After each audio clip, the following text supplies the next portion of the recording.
Salutare dragi prieteni și bine ați venit pe canalul meu.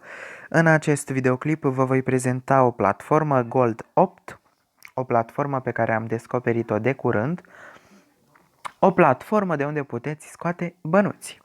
Cu un minim de investiție, bineînțeles $10 este minimul de investiție, diferite metode de plată pe care le observați deja în această imagine pentru că rulează.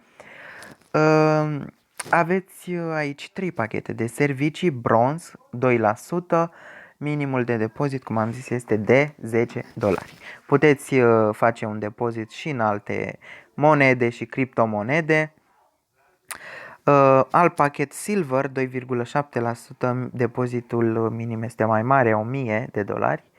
Și goldul, cel mai cel, unde depozitul minim este de $5000 și primiți 3,5% din ceea ce depuneți zilnic. O să vă arăt acum beneficiile pentru un depozit de $10. Pe zi veți primi 0,20, pe săptămână 1,40, uitați, deja într-o lună aveți 6,20 profit, în 3 luni $18, iar într-un an $73. Deci, uitați așadar, cu doar $10 puteți câștiga într-un an 73. Nu este chiar foarte bine, este super.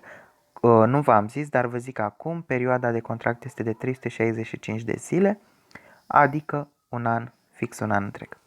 O să vă arăt aici că aveți și bonusuri.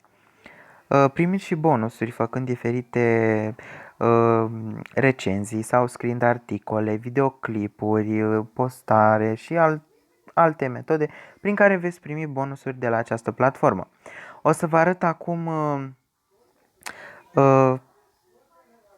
contul meu, să vedeți cam ce profit am eu în doar 2 zile, un 0,80 am în balanță, investind $20. Sâmbătă și duminica nu lucrează, de luni până vineri lucrează aplicația. Vă recomand și vouă să las în descriere linkul de referal. Este o platformă foarte bună de unde puteți scoate bani, o platformă de încredere, o platformă care cu siguranță vă va plăcea și veți fi mulțumiți. Mulțumesc frumos pentru vizionare și spor la făcut bănuți!